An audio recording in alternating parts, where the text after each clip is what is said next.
While many rely on Walmart's low prices for living, have you ever wondered how the founder of the retail giant lived? Hi everyone, Ken here. Today we are uncovering the modest home of Sam Walton. Hit that subscribe button and let's explore this house. Born in the small town of Kingfisher, Oklahoma in 1918, Sam Walton was raised during one of the toughest times in American history, the Great Depression. His early years were marked by hardship, but it was here that Walton developed the grit, work ethic, and resourcefulness that would later define his retail empire. His father, Thomas Walton, worked as a farm mortgage agent, and the family moved frequently across Missouri as Thomas pursued work in foreclosure, a tough but necessary job during the financial struggles of the 1930s. Even as a child, Sam showed an entrepreneurial spirit, helping his family survive by bottling milk from the family cow and delivering newspapers for the Columbia Daily Tribune. While growing up in Missouri, and despite working full-time and attending school, Walton became the youngest Eagle Scout in the state's history, a notable achievement that reflected his ambition. After high school, he set his sights on higher education and attended the University of Missouri. While there, he juggled multiple jobs to pay for his schooling, working as a waiter and even selling magazines. He joined the ROTC program, and his leadership qualities were quickly recognized, being elected permanent president of his graduating class. He left university with a degree in economics, a strong work ethic, and a desire to make something of himself. Walton's first foray into the retail business came just days after graduation in 1940, when he took a job as a management trainee at JCPenney in Des Moines, Iowa. Although the salary was modest, only $75 a month, Walton's time at JCPenney exposed him to the inner workings of retail and customer service. His career at JCPenney was short-lived, however, as World War II drew him into the military. Walton served in the U.S. Army Intelligence Corps, where he reached the rank of captain and supervised security at aircraft plants. After the war ended, he knew what he wanted, to go into business for himself. In 1945, at just 26 years old, Walton borrowed $20,000 from his well-to-do father-in-law and used $5,000 of his own savings to purchase a Ben Franklin variety store in Newport, Arkansas. It was a small, unassuming business, but Walton had big ideas. He introduced pricing strategies that were unheard of at the time in small-town America. By keeping prices lower than competitors, often by traveling great distances to stock up on goods, Walton proved that if people could save money, they would stay loyal.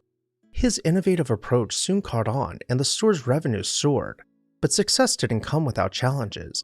In 1950, his landlord, impressed by Walton's success at the location, refused to renew the lease, taking over the business for himself. Walton had to walk away from his first store, but he learned a valuable lesson: always own the land beneath your business. With his first store lost, Walton wasn't deterred. Instead, he found a new opportunity in Bentonville, Arkansas. In the heart of the town square, he purchased another variety store and quickly began to apply the same strategies that had made him successful in Newport. This time, the store took off even faster, and Walton's entrepreneurial spirit couldn't be contained.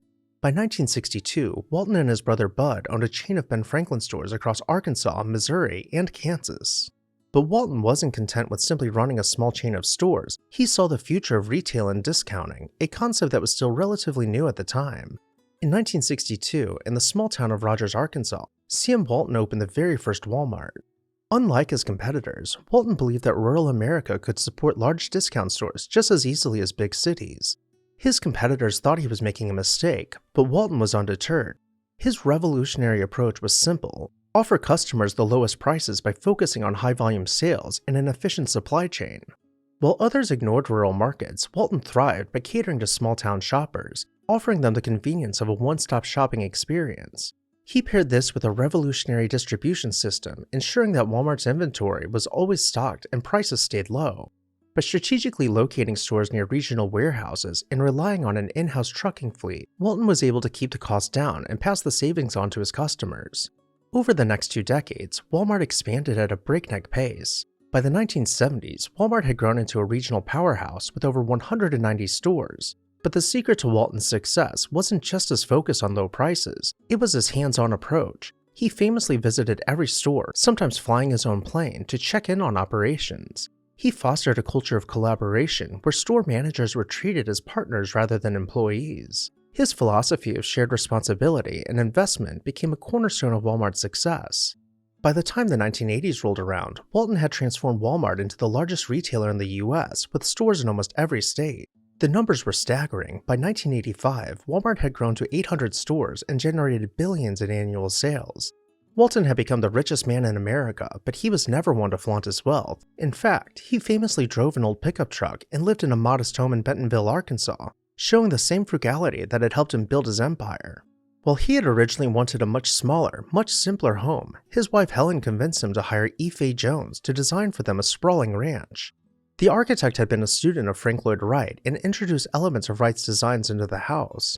Most notably, we notice his influence where the house spans an artificial waterfall, perhaps an homage to falling water. When it was all said and done, the house cost $100,000, the modern equivalent of just over $1 million. Even with that price tag, Walton could not be convinced to add features he considered frivolous, such as air conditioning. While Helen wanted solid wood architectural features, Walton argued for veneers to lower the price. Not that Helen didn't get some of her non-negotiables, but we'll see those as we head inside. Entering the home from the side door, it's hard to tell where the inside begins and the outside ends, a signature of the architect who implemented massive sheets of glass to rest seamlessly between the floor and ceiling. But as we continue further in, this deconstruction of nature lends itself to the built environment, enhancing our journey with intrigue as we dive deeper into the house. As we pass around the stone wall, we find the kitchen at the heart of the home, and as we move through, we'll see a mix of both color and black and white photos. The kitchen was designed at the height of the day's fashion, with tapered linoleum countertops and innovative storage solutions.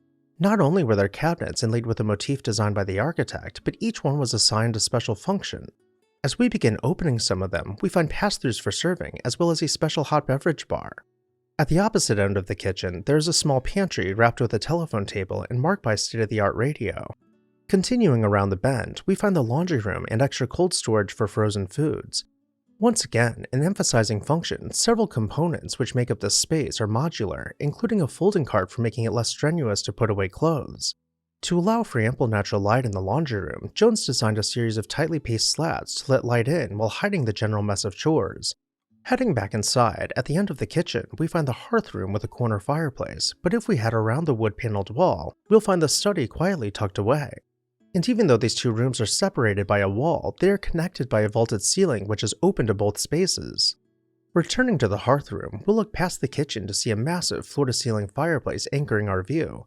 This is the living room, the largest room in the house, with built-in seating and windows that leave the loggia completely unobstructed.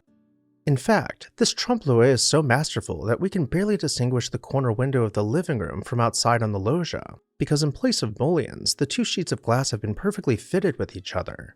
We still have a few more rooms to see, so let's travel down the loggia and re-enter the house. Coming inside, we find tiny details that carry the same motifs we found earlier on the cabinets. The Waltons' bedroom was finished out with stone floors, and while it might look like wood paneling on the walls, each panel opens to reveal a wardrobe. Their ensuite was about as romantic as it got for the mid-century, with built-in seating and sliding glass doors leading to a private terrace. The kids' bedrooms were each uniquely designed, with sleek organizers hidden behind panels and thoughtfully placed windows to allow for privacy without sacrificing natural light. Unfortunately, the house caught fire in 1972, and instead of moving into a new house or renting, Sam Walton brought in a double-wide trailer for the family to live in while their new house was being built in its place. Following this time period, Walton's business visions continued to evolve. He launched Sam's Club in 1983, a members-only warehouse chain, and in 1988, Walmart began opening supercenters, massive stores that combine groceries with general merchandise. These innovations not only kept Walmart ahead of its competition, but solidified its dominance in the retail industry. Even as his health began to decline in the early 1990s, Walton remained deeply involved in Walmart's operations. Diagnosed with a form of blood cancer, he continued working from his hospital bed. Then in March of 1992, just weeks before his death, he was awarded the Presidential Medal of Freedom in recognition of his contributions to American business and retail. Sam Walton passed away on April 5th of 1992, leaving behind a retail empire that employed hundreds of thousands of people and served millions of customers worldwide. Walmart's influence has continued to grow since his passing, expanding to international markets and becoming a global retail giant. His legacy lives on not only in the stores that dot the landscape of America, but also in the business philosophy that he pioneered, one that put the customer first, valued employees, and made quality products accessible to everyday people. What did you think about his house? If you became the richest person in the country, would you live lavishly or humbly? Let me know down below in the comments section. I'd also like to extend a huge thank you to those of you who donated to our research efforts. Your help goes a long way in helping us maintain the level of content you are used to. If you would like to contribute, I'll have the PayPal link down below in the video description. And if you shop at Walmart, you can also help out this channel by clicking on the shopping link.